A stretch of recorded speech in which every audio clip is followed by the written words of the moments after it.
going on, everyone? Hope you're having a great day as always. Now, I'm not sure if you've noticed, but I've been a little bit slower on the uploads lately, and there's a reason for that, aside from the usual reason where I say, I'm just extremely busy with work and all this and that. So, going back about 4 or 5 weeks now, my Doberman, who you may have seen in many videos, and especially if you watch like any of my fasting videos, he's usually in the background, he's usually on the couch. But going back about 5 or 6 weeks, my Doberman, his name is Doda, he actually got quite sick. So I was basically treating him holistically. I brought him to the vet checked him out. The vet had detected kidney failure, and we had him on an IV, and I've just basically been dealing with that for the past few months. And going back now about 2 or 3 weeks, back to St. Patrick's Day, basically it was it was a rough night for Doda, and we woke up, and basically he didn't make it to that afternoon, and this was on St. Patrick's Day. So he passed away at home. I was holding him, and it's been a little rough for me. So the reason for this video is because I wanted to discuss not just this incident and give you the update on that, because I don't feel this urgency to tell you or broadcast these things, but there's lessons to be learned in every event. So though this may seem hard for me, I understand the lessons behind it all. So he passed at a young age due to illness. Now, when dealing with loss or suffering, I've talked about this in previous videos, it's very easy to get caught up in loss, that exact word, loss. So I say I have lost something, or something is gone now, someone. But the truth of the matter is that nothing is ever truly lost. It's when someone loves with their eyes, loves with their senses, that's when things are lost, because they're lost from the senses. They're lost from this tangible stickiness that we're all caught up in. So it's very easy to say that something's been lost when it's no longer here, like this, right? Physical, so I can touch it, taste it, smell it, hear it, see it. But the truth is, when you love with your heart, there's a certain connectivity there, which when a loved one passes, it's still there. If you move into your feeling and away from your visceral senses of it all, you'll still feel that love. It's still there. Someone may have passed, but the love is still there. It's still accessible. It's like an infinite well which you can tap into and drink from. Get that nourishment, feel that love. For me, I found that throughout all of this happening, that's what's kept me sane, to be honest, is a recognition and understanding of that connectivity, of that love. Now, part of the reason why I wanted to make this video is because I wanted to talk about a concept, which is that every being which is brought into your life or which you interact with, you share a space with them, but it's in a way that each of the beings involved is to take something away from that experience. Take something with them. send it back. Send it to their deeper self. Either they're aware that this information is being processed, or they're unaware and they just think it's some event happening throughout the day. Now, I Doberman, Doda, in the later years of spending time with him, I realized that we had been brought together for mutual growth, so both of us can flourish. Not here, not flourish here. Sure, that's a part of it, but that's not the main aspect of it all. Now, if you get a chance, I'd like you to take a look at the link in the description to a term. It's a Sanskrit term, and it's called Upaguru. This term essentially means a teacher. It's a teacher who is close by to you. It could be a friend, a family member. It could be a close pet, exactly like this.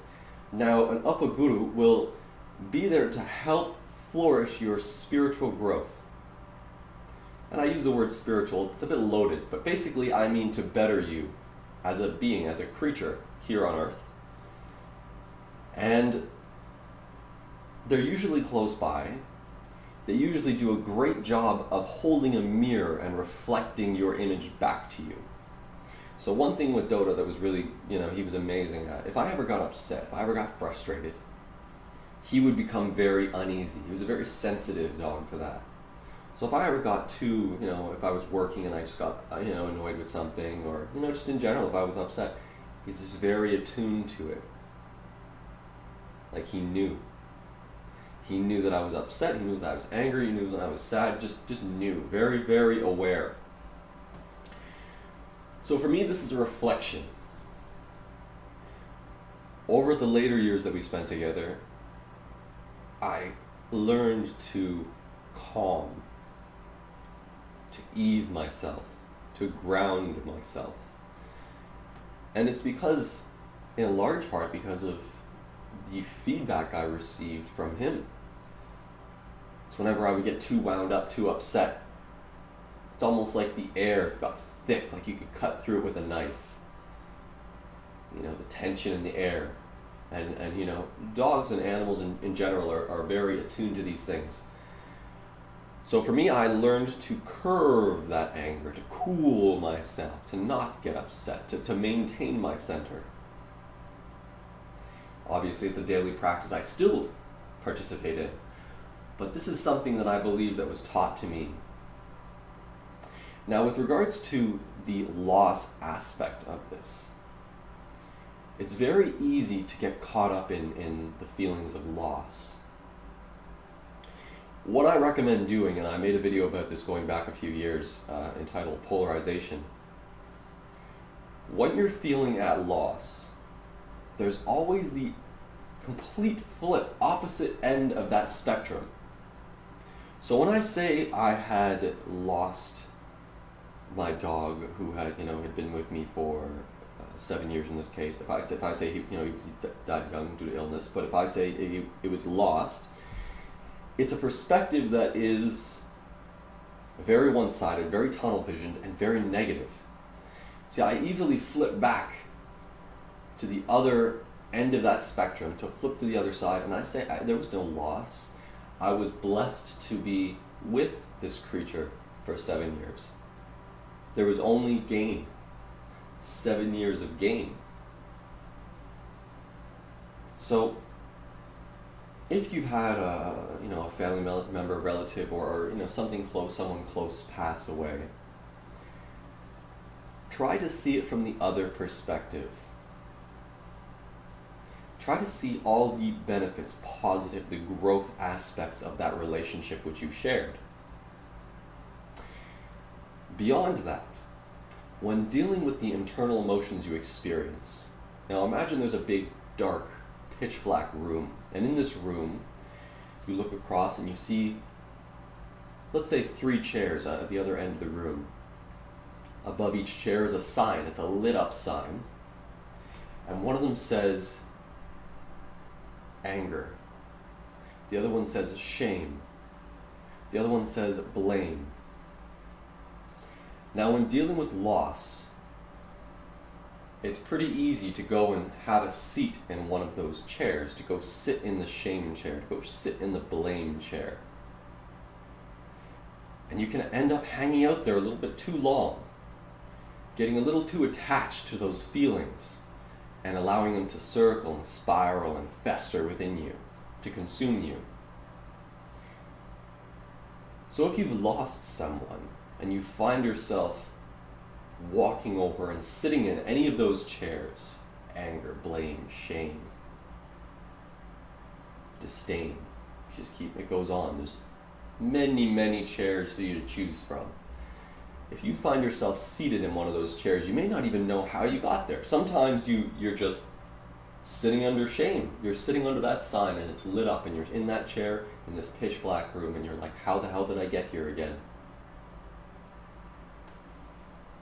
You need to get up, move, get out of that seat. It's not, don't blame yourself for sitting in the blame or shame seat, because you'll end up back there. Forgive yourself. Come to an acceptance and get up and start to move. This practice has been very helpful for me, and it's something I wanted to share with you. So, if you find yourself in these situations or experiencing these things, try the practice which I have recommended here. Have a look at the links in the description below. A few articles there, a few texts. I'm also going to include some Vedas which you may be interested in having a look at, because they may shed some light on the situation. And that's basically what I wanted to talk about today. That's what I wanted to discuss.